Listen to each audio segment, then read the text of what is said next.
Custódio, como é que está hoje a realidade da suinocultura aqui em Mato Grosso, né? Há alguns anos atrás, a suinocultura esteve num momento crítico, né? Até por conta daquela suspensão de 2011, né? Da Rússia. Como é que ela está hoje após a abertura de mercado? Nós tivemos ano passado também problemas com a Operação Carne Fraca, tivemos também a Rússia novamente suspendendo plantas frigoríficas brasileiras. Como é que está hoje a realidade do suinocultor mato-grossense? Bom, eu vou falar do suinocultor mato-grossense e do suinocultor a nível geral, né, a nível de Brasil. A suinocultura sempre teve essas complicações sazonais. A cada 2, 3 anos a suinocultura sempre tem uma crisezinha em função de custo de produção, em função de mercado internacional, em função de mercado interno, oferta sempre maior do que a procura em função de tudo isso. O que acontece com a suinocultura basicamente é o seguinte: diferente das aves e da carne bovina, que exportam aí para 170, 180 países, mais um consumo considerável em cada um deles, a suinocultura exporta aí, como nós vimos, a quase 100 e poucos países, porém, quase 70% dessa exportação são para poucos países. Rússia, Hong Kong, um pouco China, né, Indonésia e mais alguns países, poucos países que consomem quase 70% da importação nossa. Especificamente, o que está se passando na suinocultura hoje, não só no estado como a nível de Brasil, é o seguinte: nós tínhamos, com o advento da carne fraca, nós chegamos a preços de quase R$4, 4 e pouco. Depois esse preço caiu quase o ano todo aí, né? Depois da carne fraca, para patamares em média de R$3,50, que isso ainda dá a condição do suinocultor estar tocando a sua propriedade, porque tem um lucro razoavelmente, né, dentro do custo de produção. Nós ainda temos um milho mais barato aqui no estado, nós temos um custo de produção hoje que sustenta ainda o preço, poderia ser um preço de R$3,20, né? R$3,10, ainda daria pelo menos um alento para o produtor. Porém, e outra questão específica que esses preços caem nesse período, isso é típico depois do final do ano, quando tem aquele período razoável, mesmo com a questão da carne fraca, teve um período razoável, vendendo suíno até R$3,50, os preços caíram em função justamente daquilo que você disse, né? Caiu em função da Rússia ter fechado as portas, tanto é que se você observar o gráfico, que eu inclusive falei ontem a respeito disso, esse ano a Rússia não importou nada até agora. Então houve uma queda de quase 30%, 30 e poucos por cento nas exportações brasileiras. O advento do preço hoje justamente é isso, uma oferta muito maior do que a procura. Nós já temos um período ruim, porque passam-se as festas, vem o carnaval e nós estamos no período de quaresma, de Páscoa, que normalmente se come menos, mas as expectativas nossas são que esses preços comecem a melhorar um pouco. Já houve um aceno que a Rússia deve começar a importar novamente, depois de resolver esses entraves que tem, porque eles estão dizendo que tem ractopamina na carne, que é um promotor de crescimento. Eu acredito que isso deve se sanar rapidamente, né? O Ministério da Agricultura deve estar dando uma resposta e acredito que aí, né, mesmo nesse período ruim, deve se melhorar um pouquinho os preços da suinocultura, não só do estado, como a nível de Brasil. Hoje, qual que é o plantel de Mato Grosso?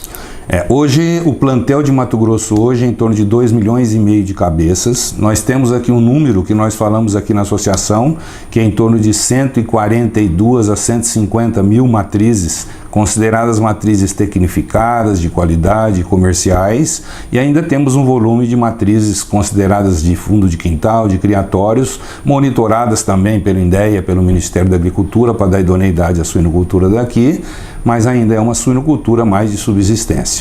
Então hoje nós temos aí um volume de animais abatidos bastante considerável, oscila entre 2.800.000 a 3 milhões de animais.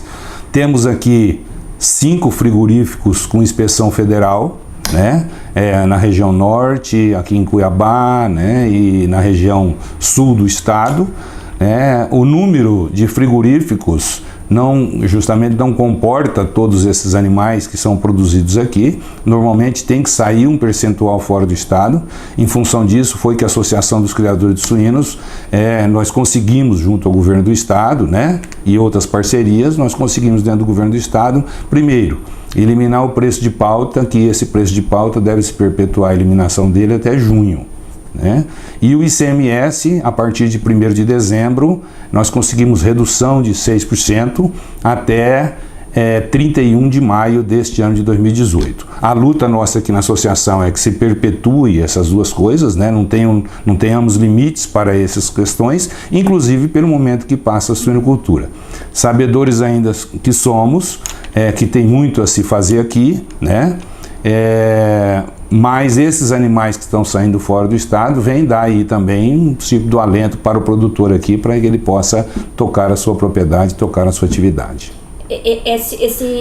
Essa ajuda do governo do estado tem sido favorável, então, para o setor, para ele se manter, mediante essas questões que nem nós tivemos da Rússia, o recuo um pouco dos preços, esse período agora, né, que nós estamos de quaresma, então esse auxílio ajuda muito o produtor. Muito, ajuda muito, principalmente porque é uma queda de praticamente 6% neste momento, né? Poderia passar que o governo está retirando recursos que vêm pelo governo? Não necessariamente não. Isso fez com que aumentassem esses animais que estão saindo fora do estado, deu sustentação a ponto do produtor também começar a pensar em aumentar o número de matrizes, aumentar a sua atividade, né? Porque naquele momento ele estava sofrendo muito com imposto de 12% sobre um preço de pauta naquele momento, que hoje principalmente é de 3,86. Mas esse é um trabalho que nós estamos fazendo. Outra coisa que nós estamos trabalhando junto com a Conab, devemos nos reunir a semana que vem. Já entrei em contato com a Associação Brasileira de Criadores de Suínos, já entrei em contato com algumas associações do Brasil, para que nós possamos implementar dentro da Conab, que já existe na legislação da Conab, a opção de compra de milho.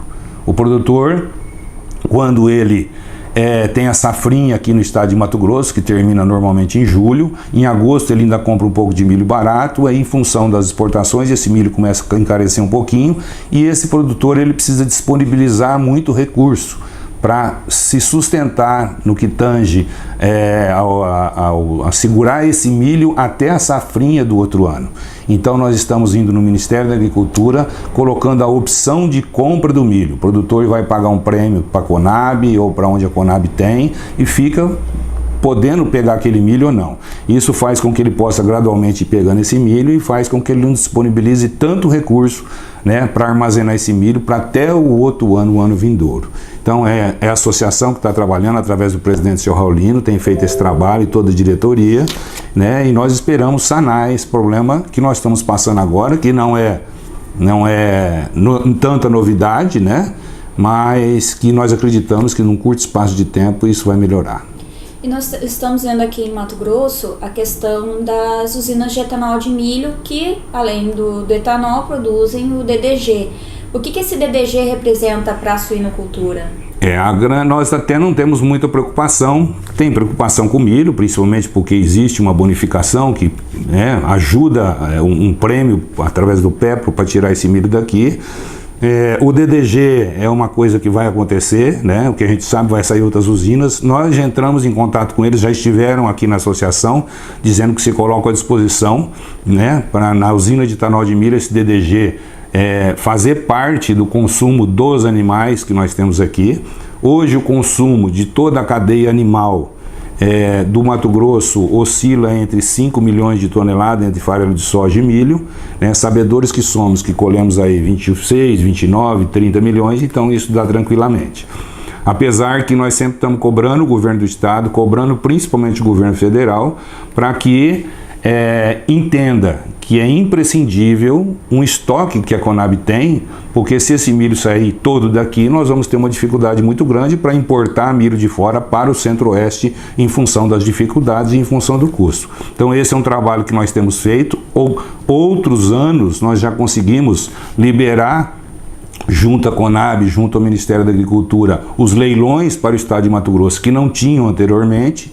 Então é um trabalho que nós estamos fazendo novamente, mas essa opção de compra do milho eu acho que é imprescindível. As usinas vão chegar, eu acredito que tenha milho suficiente. O que nós precisamos prestar muita atenção é nas questões que tangem tanto o governo estadual quanto o governo federal, que entram em entendimento para segurar parte desse milho aqui, porque é impossível para nós comprar milho de outro lugar e vindo para o centro do Brasil, que é aqui Cuiabá.